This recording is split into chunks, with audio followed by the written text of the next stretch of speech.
جمعۃ الوداع اور قضاء عمری کے حوالے سے ایک بہت ہی اہم مسئلہ ہے۔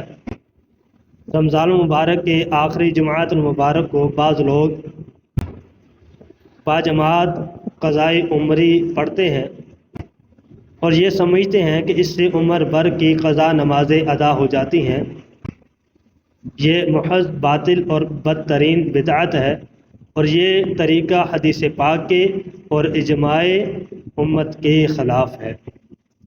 مفتی احمد یار خان نعیمی رحمۃ اللہ تعالی علیہ فرماتے ہیں کہ رمضان المبارک کے آخری جمعے کے دن جمعے اور عصر کی نماز کے درمیان 12 نوافل دو رکعت کر کے اس طرح ادا کریں کہ ہر رکعت میں سورہ فاتحہ کے بعد 1 مرتبہ آیت الکرسی، 3 دفعہ سورہ اخلاص، 1 مرتبہ سورہ فلق اور 1 مرتبہ سورہ ناس پڑھے۔